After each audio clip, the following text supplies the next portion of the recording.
नमस्कार दोस्तों, स्वागत करता हूं आप सभी का आज के इस वीडियो में। आज के इस वीडियो में हम डिस्कस करेंगे अभी रिसेंट में जो इंडिया और ओमान की ट्रीटी साइन हुई है, जिसका नाम है कॉम्प्रिहेंसिव इकोनॉमिक पार्टनरशिप एग्रीमेंट। ये काफी इंपॉर्टेंट ट्रेड ट्रीटी है जो इंडिया ने ओमान के साथ अभी रिसेंट में साइन की है, जिसको हम शॉर्ट फॉर्म में सेपा भी कहते हैं। ठीक है, इसके अंदर बहुत ही ज्यादा अच्छे स्टेप्स लिए गए हैं, जिसमें इंडिया और ओमान दोनों को ही ट्रेड में काफी ज्यादा फेवर मिलेगा एक दूसरे से। ठीक है, तो आज की इस वीडियो में हम ये स्ट्रेटेजिक एनालिसिस करेंगे इस प्रॉपर और पूरे एग्रीमेंट का, कि किस तरीके से इंडिया को क्या क्या फायदे मिल रहे हैं और क्या क्या पॉइंट्स यहाँ पे लिए गए हैं इंडिया और ओमान दोनों कंट्रीज ने। ठीक है, सबसे पहले हमारे प्राइम मिनिस्टर मोदी जी ने कहा कि this is a blueprint for our future. ये हमारे फ्यूचर की एक नींव है। ठीक है, ब्लूप्रिंट है। ठीक है, और ये हमारे जो ट्रेड एस्पिरेशंस हैं, ठीक है, उसको एक नया विगर, नया ट्रस्ट देगा, और हमारी जो इन्वेस्टमेंट है दूसरी कंट्रीज में, उसके लिए भी काफी ज्यादा फेवरेबल रहेगा ये स्टेप। सबसे पहले समझते हैं कि ये सेपा होता क्या है, कॉम्प्रिहेंसिव इकोनॉमिक पार्टनरशिप एग्रीमेंट। ठीक है, ये जो सेपा है ये एक ट्रेड पैक्ट है, जिसमें दोनों कंट्रीज क्या कर रही हैं, एक दूसरे को कह सकते हो छूट देती हैं।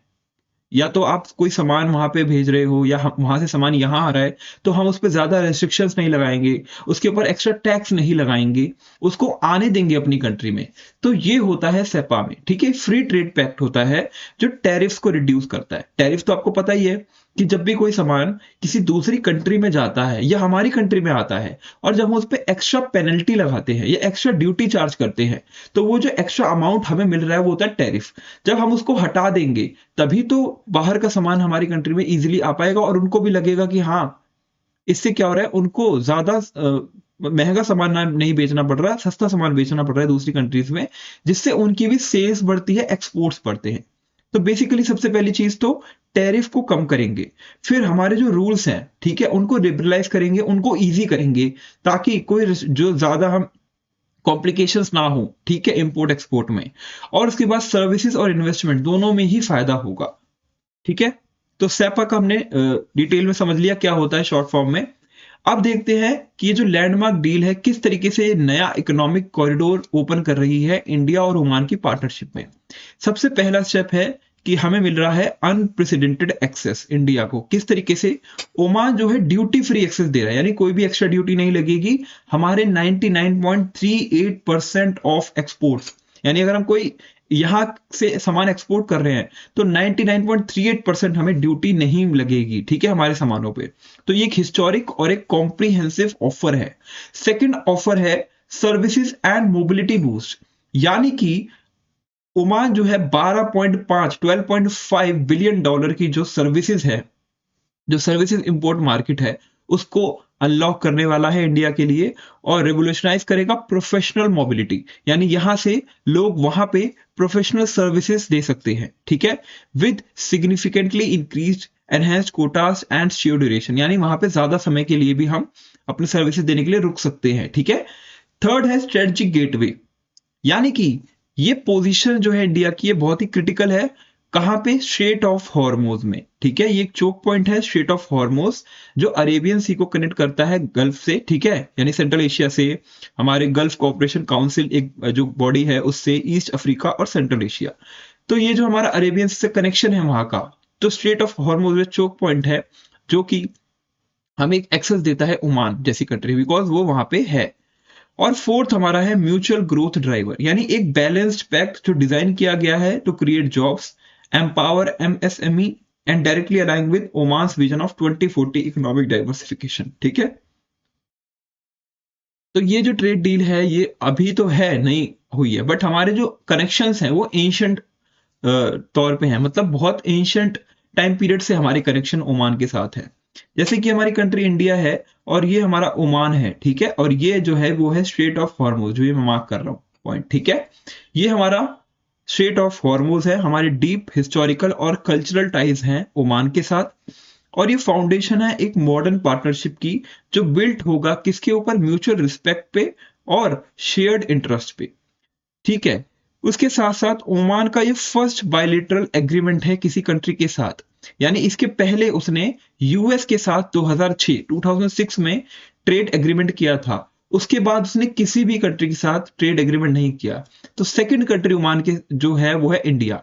यानी कह सकते हो कि ओमान की फर्स्ट बायलेटरल एग्रीमेंट है विद इंडिया आफ्टर 2006। और इंडिया के लिए ये सेकंड है, बिकॉज इसके पहले उसने यूएई के साथ 2022 में एग्रीमेंट किया था, जो कि मेंबर है जीसीसी का, गल्फ कोऑपरेशन काउंसिल का। ठीक है, ठीक है, तो ओमान भी उसका मेंबर है। तो ये कह सकते हो कि इंडिया के लिए भी बहुत हिस्टोरिक डील रहेगी। ओके, तो ये डील जो है वो हो गई है, बट इसके अंदर क्या है, इनसाइड द एग्रीमेंट हमें समझना पड़ेगा कि क्या है डील में। देखो, ओमान का ऑफर है कि वो हमारे 98.08% जो टैरिफ है उसको कम कर देगा, और इंडिया का ऑफर है कि वो 77.79% टैरिफ कम कर देगा, नहीं लगाएगा मतलब। ठीक है, इसमें कितना ट्रेड कवर होगा, यानी इंडिया के इसमें 99.38% ऑफ एक्सपोर्ट्स कवर होंगे। यानी जो 98.08% टैरिफ नहीं लगेगा वो लगेगा to the 99.38% of the India's export value. ठीक है, उसी के साथ इंडिया का क्या ऑफर है कि इंडिया जो है 94.8% ऑफ ओमानी इंपोर्ट जो इंडिया में आ रहे हैं उसके ऊपर 77.79% टैरिफ नहीं लगाएगा।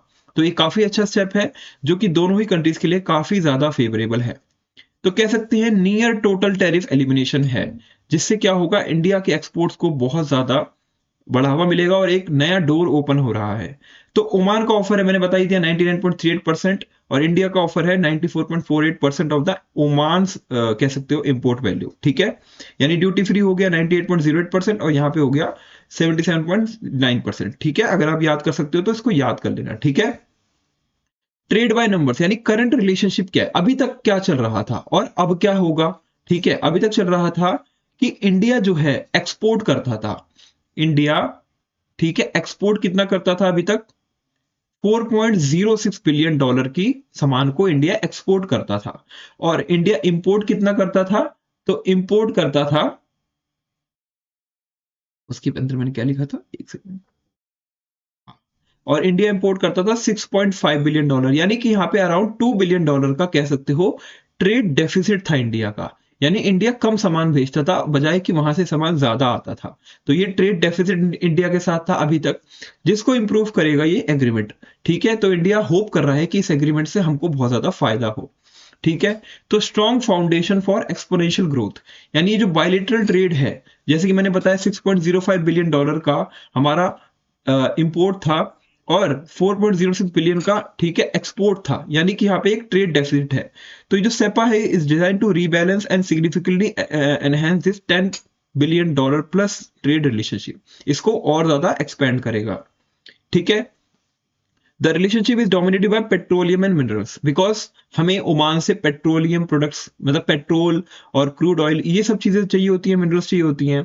ठीक है, और इंडिया एक्सपोर्ट करता है पेट्रोलियम के प्रोडक्ट्स, ठीक है, प्रोसेस्ड मिनरल्स। ठीक है, तो कह सकते हो ओमान का जो यहाँ पे एक्सपोर्ट है वो ज्यादा है as compare to our export to Oman. ठीक है, जैसे कि यहाँ पे टॉप इंडियन एक्सपोर्ट्स जो ओमान को हम करते हैं वो है पेट्रोलियम प्रोडक्ट्स, ठीक है, प्रोसेस्ड मिनरल्स, एयरक्राफ्ट और स्पेसक्राफ्ट, कॉस्मेटिक्स और राइस और अदर सामान। ठीक है, और वहां से इंपोर्ट क्या क्या करते हैं, क्रूड ऑयल और गैस, फर्टिलाइजर्स, एकाइलिक एल्कोहल्स, एमोनिया और अदर आइटम्स। तो ये सारे आइटम्स करते हैं। इसकी परसेंटेज याद करने की रिक्वायरमेंट नहीं है, बट पता होना चाहिए।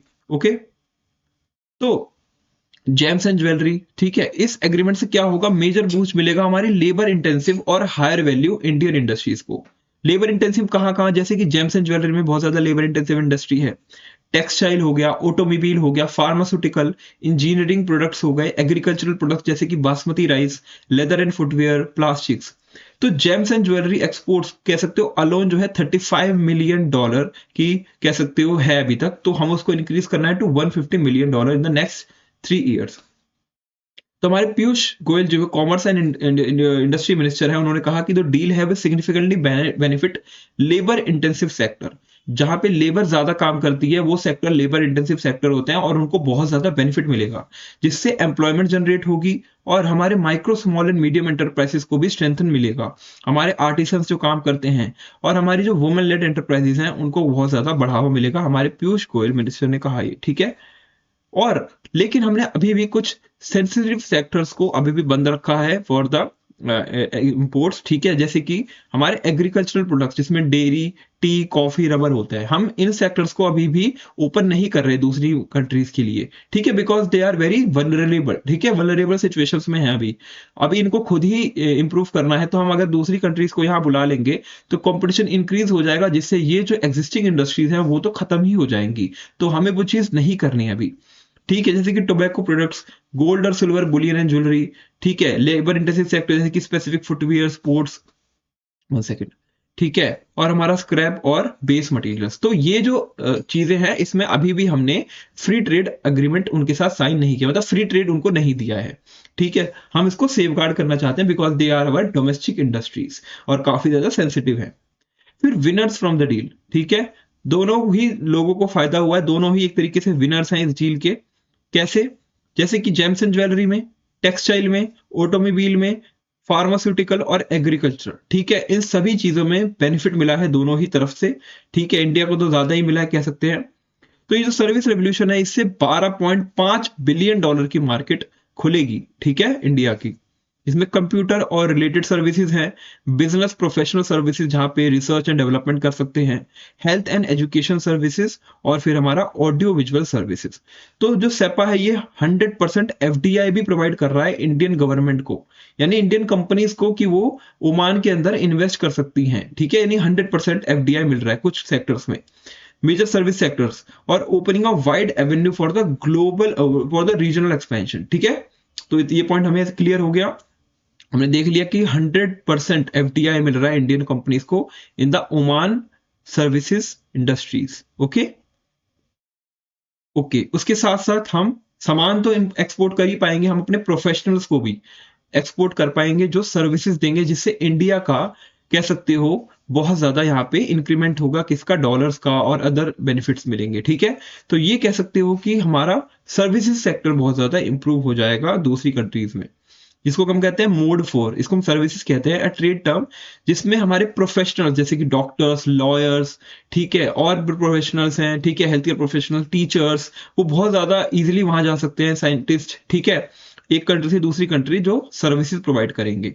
ओके, फिर मोबिलिटी एनहेंस होगी, यानी कि transfer quota more than double from 20 to 50%, यानी कि अभी तक जो कोटा था 20% की लिमिट थी, अब उसको 50% कर दिया गया है।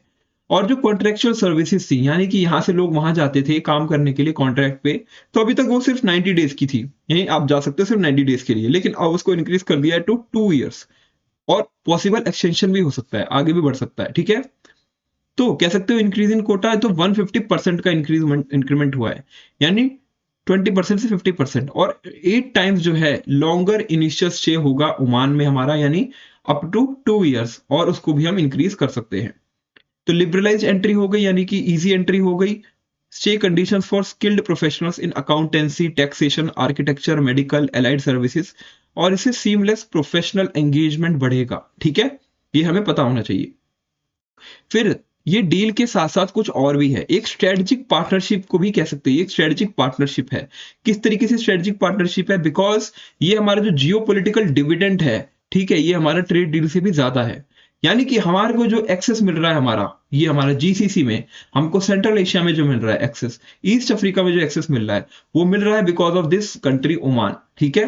तो ये हमारे डीपन करेगा इंडिया के प्रेजेंस, इन्फ्लुएंस जो है कहां पे, in the critical geopolitical region, ठीक है, वो इंक्रीज करेगा, और सर्व करेगा as a key part of the trade diversification efforts amid challenging global trade environment such as steep US tariffs, ठीक है। तो हमारे जो अजय श्रीवास्तव है ग्लोबल रिसर्च इनिशिएटिव के जो, मतलब ग्लोबल ट्रेड रिसर्च इनिशिएटिव, उन्होंने कहा कि ये जो पैक्ट है is as much about geopolitics, it is about geopolitics, because हमको एक्सेस, मैंने बताया कहां कहां का मिल रहा है, एंड रीजनल प्रेजेंस जो होगी is as it's about tariffs, ठीक है, ये भी इंक्रीज होगी। ओके, रीजनल प्रेजेंस इंडिया की, ठीक है। तो कह सकते हो कि हमने ये चीज देख ही ली थी कि ओमान ने यूएस के साथ last time trade deal sign की थी 2006 में, और अब इंडिया के साथ ये 2025 में ट्रेड डील साइन हुई है सेकंड टाइम, ठीक है, for the Oman and also for the India. कह सकते हो कि इंडिया ने सेपा साइन किया है, सेकंड कंट्री जो कि हमारी गल्फ कोऑपरेशन काउंसिल की मेंबर है after the United Arab Emirates in 2022। Okay,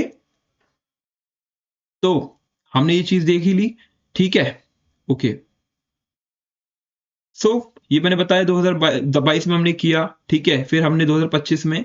तो फ्यूचर क्या है हमारा, यहाँ पे फ्यूचर है कि हमारा गेटवे जो है जीसीसी के लिए खुल गया, अफ्रीका और सेंट्रल एशिया के लिए खुल चुका है। यानी अब ओमान जैसी कंट्रीज के साथ अगर हमने ट्रेड डील साइन करी है तो और भी कंट्रीज हमारे साथ ट्रेड डील साइन करने के लिए आएंगी, आगे आएंगी, और इंडिया उनके साथ करेगा तो उन इंडिया को भी फायदा मिलेगा और उन कंट्रीज को भी फायदा मिलेगा, ठीक है। तो कह सकते हो ये इंडिया का गल्फ पुश है, बिकॉज हमें जीसीसी के मेंबर्स के साथ ज्यादा समझौता बढ़ाना है, जिससे हमारी स्ट्रेटेजिक इन्फ्लुएंस बढ़ेगा, ठीक है। स्ट्रेटेजिक इन्फ्लुएंस बढ़ेगा, स्ट्रेटेजिक ऑटोनॉमी हमारी इंक्रीज होगी, और हमारी जो प्रेजेंस है in the central Asia, east Africa, वो बहुत ज्यादा इंक्रीज होगी। ओके, तो जैसे मैंने बोला था कि CEPA will infuse the India Oman partnership in the 21st century with renewed faith and energy. तो ये ब्लूप्रिंट है जो हमारे प्राइम मिनिस्टर नरेंद्र मोदी जी ने कहा भी है, ठीक है, कहा भी है। तो ये जो एग्रीमेंट है प्राइम मिनिस्टर मोदी ने कहा कि ये अलाइंड है किसके साथ, ओमान के vision of 2040 economic diversification and hydrocarbons के अलावा जो हम ट्रेड कर रहे हैं वो, और फाउंडेशनल डॉक्यूमेंट है क्या, कि ये बिल्ड करेगा जॉइंट विजन डॉक्यूमेंट जो साइन होगा during the visit, creating a framework for deeper collaboration in technology, investment and innovation. तो इन सभी चीजों में, इन्हीं सभी एस्पेक्ट्स में ये एग्रीमेंट काफी ज्यादा इंपॉर्टेंट है, एंड ये एक स्ट्रेटेजिक पॉइंट है इंडिया के लिए, ठीक है, to enter into the GCC, East Africa, Central Asia. तो कह सकते हो कि इस गोल को अचीव करने के बाद इंडिया के रास्ते बहुत ज्यादा खुल जाएंगे आगे इंप्रूवमेंट करने के लिए। कह सकते हो a gateway to the future, ठीक है, a gateway to the future. तो 3 कोर प्रिंसिपल्स हैं, और इस ट्रांसफॉर्म पार्टनरशिप के इकोनॉमिक इंजन इंप्रूव होगा, ह्यूमन कैपिटल ब्रिज जैसे मैंने बोला था, प्रोफेशनल सर्विसेज हो पाएंगी, और एक जियो स्ट्रेटेजिक एंकर है, ठीक है। इकोनॉमिक इंजन तो हमारा ट्रेड है, हमारे एक्सपोर्ट्स इंक्रीज होंगे, इंपोर्ट्स इंक्रीज होंगे। एक ह्यूमन कैपिटल ब्रिज है कि यहाँ पे सर्विसेज का इंप्रूवमेंट होगा, मोड 4 का। और हमारा जो स्ट्रेटेजिक एंकर है, जियो स्ट्रेटेजिक एंकर है, हमारी जो प्रेजेंस है ईस्ट अफ्रीका, सेंट्रल एशिया में, जीसीसी में, वो इंप्रूव होगी, ठीक है। और ये एस्पेक्ट्स मैंने ऑलरेडी डिस्कस कर दिया है, ठीक है। तो जो सेपा है will infuse the India Oman partnership with renewed faith and energy, ठीक है। ये with renewed faith and energy के साथ हमारा इंडिया ओमान का जो पार्टनरशिप है वो इसको सपोर्ट करेगा, ठीक है। तो बोल सकते हैं कि ये गेटवे है। तो which door will India open next, ठीक है, which door will India open next, इसके बाद वो क्या करेगी इंडिया। तो डेफिनेटली इंडिया का जो भी स्टेप होगा वो बहुत ज्यादा अच्छा होगा, ठीक है। फोर्जिंग द फ्यूचर टुगेदर, ठीक है, फोर्जिंग द फ्यूचर टुगेदर। यही इसके साथ हमारी जो ये डिस्कशन थी इंडिया ओमान पार्टनरशिप डील, जो कि हम कह सकते हो comprehensive economic partnership agreement of 2025, वो हमने डिस्कशन कंप्लीट कर ली, सभी इंपॉर्टेंट एस्पेक्ट्स को कवर कर लिया है। ऐसे ही वीडियोस हम लाते रहेंगे, जो भी इंडिया इंटरनेशनल एरेना में इंप्रूवमेंट करेगा उसके रिलेटेड वीडियोस हम लाते रहेंगे। चैनल को जरूर से जरूर सब्सक्राइब कर लो, अपने फ्रेंड्स के साथ शेयर कर दो, एंड डेली वीडियोस इस चैनल पे आएंगी आपके एग्जाम से रिलेटेड, और अगर आपको इन्फॉर्मेशन चाहिए तो उससे रिलेटेड, ठीक है। तो मैं Satyam Pandey signing off from this video. Thank you so much for watching the video. Bye guys.